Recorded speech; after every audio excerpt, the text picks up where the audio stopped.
Hello student, welcome. आज हम लोग 8th ग्रेड अभ्यास पुस्तिका के गणित विषय का हल करने वाले हैं। तो आप लोगों को इस चैनल पर 8th ग्रेड अभ्यास पुस्तिका के सभी विषयों की पूरी जानकारी दी जाएगी। तो चलिए शुरू करते हैं। अध्याय 3 मैथ से। तो आपको जैसे कि दिख रहा है, अध्याय 3 आंकड़ों का प्रबंधन आपके गणित का है, कक्षा 7वीं। इस अध्याय से आप लोगों को आंकड़ों को सीखने का, अध्ययन करने का, उन्हें जानने का मौका मिलेगा। तो देखिए, इस अध्याय में आपका सबसे पहला प्रश्न है, सबसे बड़े एवं सबसे छोटे आंकड़ों के अंतर को क्या कहते हैं। सबसे बड़े एवं सबसे छोटे आंकड़ों के अंतर को क्या कहते हैं। तो उसे परिसर क्या कहते हैं, परिसर या प्रसार। तो उसे प्रसार या परिसर कहते हैं। इसको अंग्रेजी में रेंज भी कहा जाता है।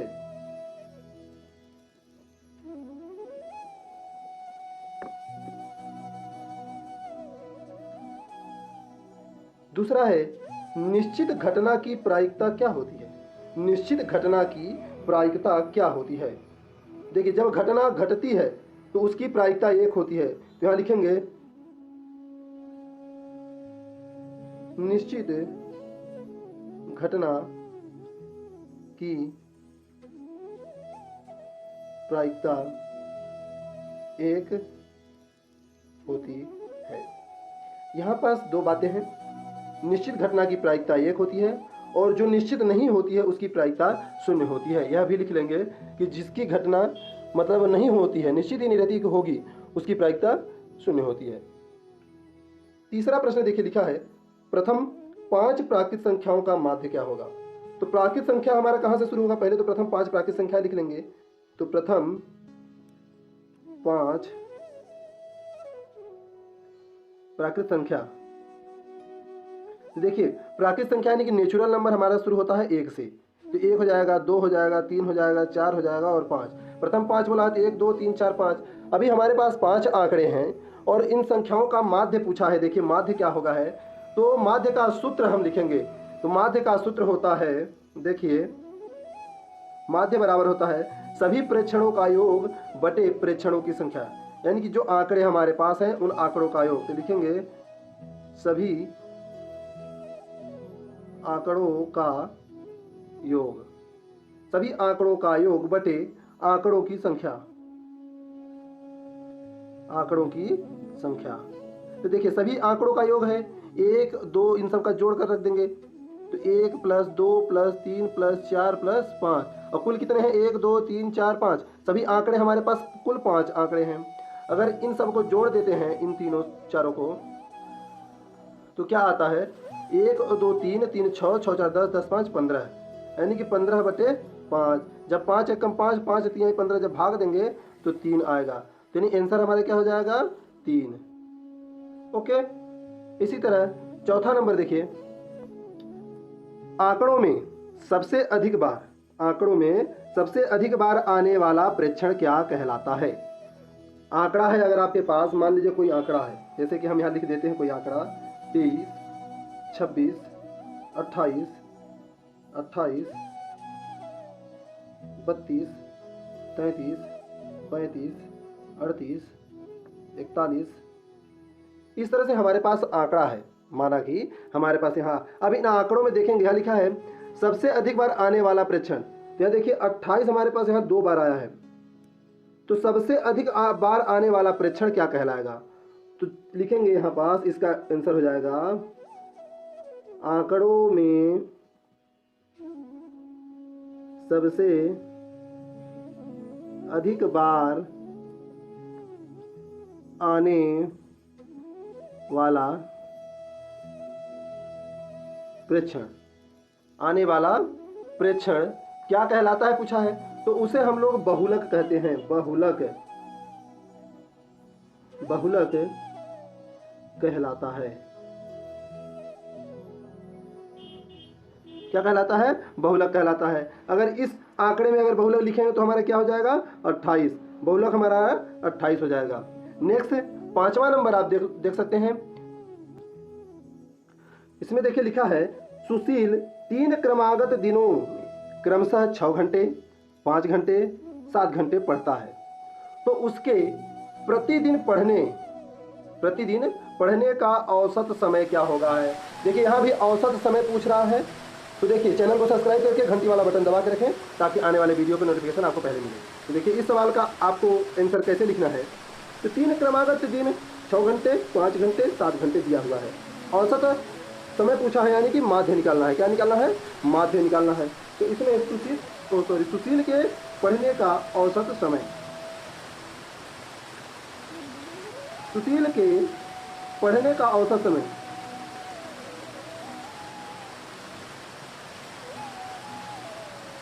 समय क्या हो जाएगा? पढ़ने में लगा कुल समय बटे दिनों की संख्या। यहाँ लिखेंगे पढ़ने में लगा कुल समय, यानी कि जो समय लगा है तीनों दिन में पढ़ने का समय बटे दिनों की संख्या। अब देखिए पढ़ने में कुल समय लगा है 6 घंटे, 5 घंटे, 7 घंटे, इन तीनों को जोड़ देंगे। 6 + 5 + 7, 6 + 5 + 7 बटे में देखिए 3 दिन है तो 3 लिखेंगे, और 6 और 5 11, 11 7 18, यानी कि 18 बटे 3, 3 में भाग दे देंगे तो यानी क्या जाएगा 6 घंटे, यानी कि औसत समय कितना है? 6 घंटे। इसका आंसर हो जाएगा 6 घंटे। अतः हमें लिख सकते हैं, अतः सुशील के पढ़ने का औसत समय हमारा निकल गया 6 घंटे। यही आपका आंसर हो जाएगा। बहुत ही आसान है, कुल 6 घंटे, यही आप लोग आंसर लिख सकते हैं। नेक्स्ट सवाल है आपका 6ठा नंबर। निम्नलिखित आंकड़ों का बहुलक ज्ञात कीजिए। बहुलक, अभी पिछले ही सवाल में आया था बहुलक। बहुलक माने होता है जो सबसे अधिक बार आए, बहुलक निकालना है। बहुलक माने हमने पिछले ही वीडियो में बताया जो सबसे अधिक बार आता है। तो इस जो समीकरण हमारे पास है, जो यहाँ समीकरण बोल रहे हैं, यानी कि जो आंकड़े दिए हैं, आंकड़े, इन आंकड़ों को पहले क्या करेंगे? क्रम से लिखेंगे। तो बढ़ते क्रम में क्या कहते हैं? बढ़ते क्रम में सभी आंकड़ों को पहले लिख लेंगे। तो आंकड़े हमारे देखिए सबसे छोटा इसमें 12 है। 12 कितने बार आया है? 1 बार, 2 बार 12 है, 13 भी 2 बार है, 14 भी 1 बार, 2 बार, 3 बार, 3 बार 14 हो गया। इसके बाद इसमें 16 1 बार और 19 है 1 बार। अब इसमें आप लोग सभी आंकड़ों को गिन लेंगे क्रम से, कितने आंकड़े हैं यहाँ पास? 1 2 3 4 5 6 7 8 9, और हमने कितने बार लिखा है? 1 2 3 4 5 6 7 8 9, यानी कि हमारा सही सही आंकड़ा लिखा गया। बहुलक पूछा है तो बहुलक लिखेंगे, बहुलक बराबर। अब इन सभी आंकड़ों में देखिए कि कितने बार आए। 12 2 बार, 13 2 बार, 14 1 2 3 बार, और 16 1 19 1, यानी क्या देखिए 12 13 1 बार, लेकिन 14 3 बार आया है। 1 बार यहाँ, 1 बार यहाँ और 1 बार यहाँ, यानी कुल 3 बार। तो हमारा बहुलक क्या हो जाएगा? 14 हो जाएगा। क्यों? क्योंकि यह आंकड़ों में अधिकतम बार आया है।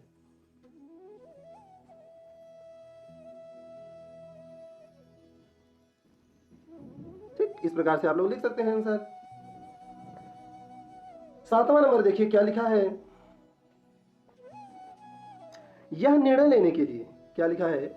यह निर्णय लेने के लिए कौन सी टीम खेल प्रारंभ करेगी? भाई हम लोग जब भी क्रिकेट खेलते हैं या कोई भी चीज़ खेलते हैं तो एक सिक्का उछाला जाता है, एक सिक्का उछाल के टॉस करते हैं। तो टॉस जब करेंगे तो इसमें पूछा है कि इसकी प्रायिकता है कि आपकी टीम खेल प्रारंभ करेंगे। मान लीजिए आप लोग खेल रहे हैं और एक सिक्का उछाल रहे हैं, सिक्का उछालने के बाद कुछ भी निकलता है, तो क्या क्या संभावना है कि आपकी टीम खेल सकती है, कितना खेल सकती है, उसके बारे में पूछा है। आपकी टीम खेल प्रारंभ करने की प्रायिकता।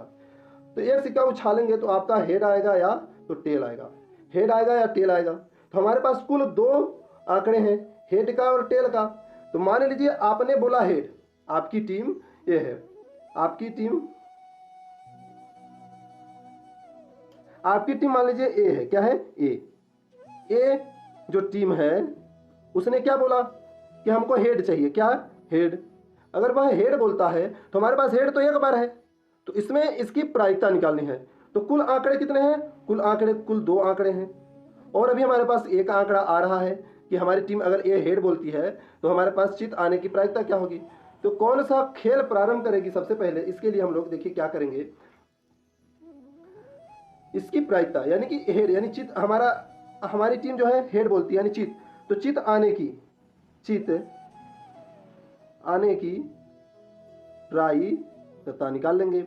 चित आने की प्रायिकता, कुल संभव परिणाम 2 हैं, तो ये लिखेंगे नीचे में, कुल संभव परिणाम बटे कुल संभव परिणाम बटे चित आने का परिणाम, चित आने की संख्या। ठीक, चित आने की संख्या बटे कुल संभव परिणाम। अब हम लोग जैसे ही देख लेते हैं कि चित आने का एक ही बार चित आ रहा है तो एक बार चित लिख देंगे, तो हेड नहीं लिखना है, सिर्फ एक लिखना है। और कुल हमारे पास परिणाम है 2, तो कुल परिणाम क्या लिख देंगे? 2। यही आपकी टीम को खेल प्रारंभ करने के लिए 1/2 क्या है? 1/2 प्रायिकता है, यही आपका आंसर है। यहाँ अगर आप चाहते तो लिख सकते हैं कि इसकी प्रायिकता क्या है कि आपकी टीम खेल प्रारंभ करेगी। तो हमारी टीम खेल प्रारंभ करने की प्रायिकता है, यहाँ लिखेंगे हमारी टीम खेल प्रारंभ करने की प्रायिकता लिख लेंगे। यहाँ पास कितना आंसर आ जाएगा? 1/2, ये आपका आंसर कहलाएगा। इसी प्रकार 8वां नंबर सवाल देखेंगे। 8वां सवाल में आपकी क्या कही जा रही है उसको ध्यानपूर्वक देखिए। एक क्रिकेट खिलाड़ी ने 8 पारियों में निम्नलिखित रन बनाए। 8 पारी खेला उन्होंने और निम्नलिखित यह रन बनाए 58, 76, 40, 35, 46, 50, 0, 100 और इनके रनों का परिसर। तो सबसे पहले जो रन हैं, जो खिलाड़ी खेले हैं और रन बनाए हैं उनको क्रम से लिखने पर, तो आंकड़ों को बढ़ते क्रम में लिखने पर, इन आंकड़ों को बढ़ते क्रम में लिख लीजिए। तो देखिए सबसे पहले इसमें है 0, फिर उसके बाद है 35, फिर है 40, 40 के बाद है 50, 50 के बाद 40 के बाद 46 है, 40 के बाद 46 है, 46 के बाद 50 है, 50 के बाद 50 के बाद है आपका देख सकते हैं 58, 58 के बाद है 76, 76 के बाद है 100। गिन लीजिए 1 2 3 4 5 6 7 8, यानी कि आंकड़े हमारे एकदम सही लिखे हैं। अब इन आंकड़ों का परिसर पूछा है, तो परिसर क्या होता है कि परिसर होता है सबसे बड़े आंकड़ों में छोटे वाले आंकड़ों को घटाने पर परिसर या प्रसार आता है। ठीक है, तो वह लिख लेंगे आंकड़ों का परिसर या प्रसार। तो यहाँ रनों का परिसर हो जाएगा सबसे छोटा आंकड़ा और सबसे बड़ा आंकड़ा। सबसे बड़ा आंकड़ा 100 है, सबसे छोटा आंकड़ा 0 है, तो बड़े आंकड़ा यानी कि 100 माइनस 0 यानी कि परिसर कितना हो जाएगा? 100। ठीक, का आंसर लिख देंगे यहाँ पास, रनों का परिसर 100 हो जाएगा। नेक्स्ट देखिए 9वां नंबर, 8 नंबर तक यहाँ हो गया। 9वां और 5 7 9 x 6 10 11 का माध्य 8 है, तो x का मान लीजिए। सभी आंकड़े अभी हमारे पास यहाँ दिए हुए हैं, x का मान निकालना है। ओके, तो x का मान दिया है तो करना क्या है, आप लोग ध्यानपूर्वक देखिए। हमें माध्य दे दिया है, तो यहाँ भी माध्य का ही सूत्र लगेगा। तो कैसे लिखेंगे? माध्य का सूत्र होता है सभी प्रेक्षणों का योग, सभी आंकड़ों का योग,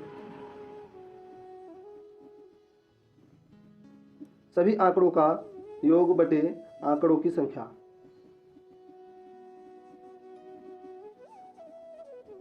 क्या होता है? माध्य होता है। ओके, जब सभी आंकड़ों का योग देखिए, अब इन सभी आंकड़ों को जोड़ देंगे।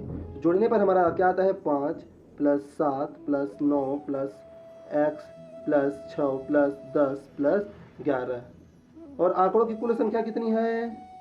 1 2 3 4 5 6 7, आंकड़ों की कुल संख्या 7 है और माध्य हमारा कितना दिया है? 8 दिया है।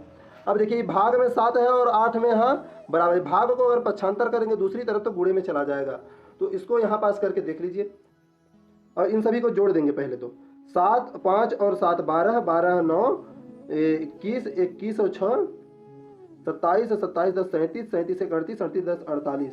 देखिए 48 आ जाएगा। बटे वाले को उधर पक्षांतर कर रहे हैं 48 plus x, 48 plus x, x भी साथ में है तो 48 प्लस यक्स हो जाएगा बराबर 8 इधर पहले से है और ये वाला 7 आपका उधर जब जाएगा पक्षांतरों के लिए भाग से कहाँ जाएगा गुणा में, तो 7 गुणे 8, जब 7 गुणे 8 करेंगे तो कितना आएगा 8 सत्ते 56, 56 आ जाएगा और इधर 48 प्लस यक्स है, 48 प्लस यक्स, तो 48 प्लस में है तो उधर जाएगा तो 56 माइनस पक्षांतर कर देंगे दूसरी तरफ, तो 56 में 48 यहाँ क्या हो जाएगा घट जाएगा, घट जाएगा तो कितना आएगा यक्स बराबर, देखिए 6 है यानी कि 16, 16 में 8 गया 8 और 4 में 4 जाएगा 0, यानी कि यक्स का मान कितना आ गया 8, अतः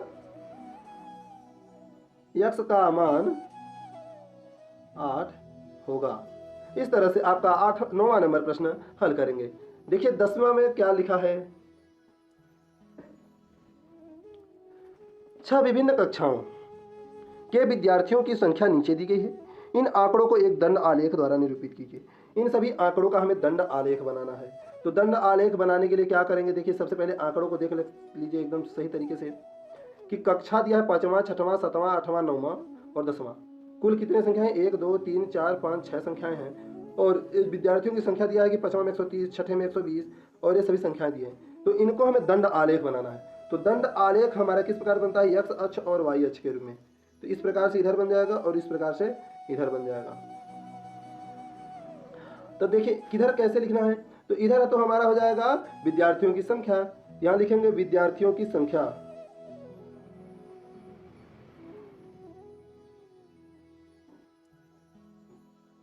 ऊपर की तरफ विद्यार्थियों की संख्या हो जाएगा और वर्टिकल में इधर की तरफ क्या हो जाएगा कक्षाएं, कक्षाएं। अब इधर कक्षाएं लिखेंगे सबसे, तो देख लीजिए हम लोग यहाँ पास कोई स्केल मान के चलते हैं 20, या हम लोग यहाँ पास देखिए मान के चलते हैं यहाँ 20 है, यहाँ 40, यहाँ 60, यहाँ 80, यहाँ 100 और 120 और 140, इसके बीच बीच में हम लोग 10-10 का 20-20 का अंतराल ले रहे हैं, 20-20 का अंतराल लेके चलेंगे तो हमारा काम जगह में भी हो जाएगा। तो देखिए कक्षा में सबसे पहले हम लोग 5वां कक्षा का लिखेंगे, तो यहाँ लिख दीजिए 5वीं, फिर 6ठी, 7वीं, 8वीं, 9वीं और ये वाला हो जाएगा 10वीं। इस प्रकार से इन सभी आंकड़ों को यहाँ लिख लेंगे। तो देखिए 5वां में कुल कितने विद्यार्थियों की संख्या है, 130 विद्यार्थी हैं, तो इस कोने को इस 30 तक जाने देंगे। तो देखिए यहाँ आएगा हमारा 5वें नंबर का वर्ग अंतराल, तो इस प्रकार से यह रेखा यहाँ तक जाएगी, ठीक है, इस प्रकार से हो जाएगा। 6वां कक्षा है 120, तो 120 वाले लाइन के नीचे जस्ट मिला देंगे। इसको चाहे तो आप लोग एक कोष्टक के रूप में लिख सकते हैं, इसमें मस्त अच्छे से डिजाइन दे दीजिए ताकि अच्छे से दिखेगा, और यहाँ पास आप लोग लिख सकते हैं 130, ओके। और 6वां का है 120, तो 120 तक इसको ले जाकर एक अच्छा सा कोष्टक बना लेंगे, सब में अलग अलग डिजाइन देकर उनको लिख लेंगे, और यहाँ ऊपर में 120 लिख लेंगे। उसी प्रकार 7वां का देखिए दिखा है 90, तो 60 80 80 और 100 के बीच में 90, तो यहाँ पास आप एक पटरी से ऐसे इस प्रकार से मिलाकर 90 के जस्ट ऊपर इस प्रकार से बना लेंगे, और यहाँ लिख देंगे 90 और इन्हें इस प्रकार से बना लीजिए। 8वां कक्षा का देखिए दिया है 100, तो 100 कहाँ है, यहाँ है, इसको 100 90 के थोड़ा सा ऊपर जाएगा आपका 100 जाएगा, तो 90 के थोड़ा सा ऊपर ले जाएंगे 100 और यहाँ लिख देंगे 90, सॉरी 100 वाला आंकड़ा है ना, 8वां का 100, तो 100 लिख लेंगे। 9वीं वालों का देख लीजिए ध्यान लिया 90, तो सेम इसके सामने ही होगा और इसको लिख लेंगे हम लोग 90 9वीं वालों के लिए। 9वीं वालों के लिए 90 जब हो गया तो 10वीं वालों का क्या बचा 80, तो जस्ट इसके नीचे यहाँ देखिए 80 दिया है, ये रहा आपका कुल 80 विद्यार्थियों के लिए। क्या हो जाएगा 10वीं का भी ग्राफ यहीं में हो जाएगा, तो यह रहा आपका कुल 80 विद्यार्थी। तो इस प्रकार से आप लोगों का दंड आलेख बन जाएगा, जौन जितने कक्षा में जितने विद्यार्थी हैं उसके ऊपर उतने स्केल तक यहाँ पास सीधे सीधे में मिला लेंगे। इसको आप एक ग्राफ पेपर में भी बना सकते हैं और यहाँ पास क्या करेंगे चिपका सकते हैं। तो मिलते हैं नेक्स्ट वीडियो में, तब तक के लिए चैनल को सब्सक्राइब जरूर करें और घंटी का बटन दबाकर उसको अपने दोस्तों के साथ शेयर करें। और इस सवाल को आप लोग पूरी तरह से कम एक बार नहीं समझ में आया तो 2 बार देखिए, 3 बार देखिए और अच्छे से समझ में आ जाएगा। थैंक यू एंड जय हिंद।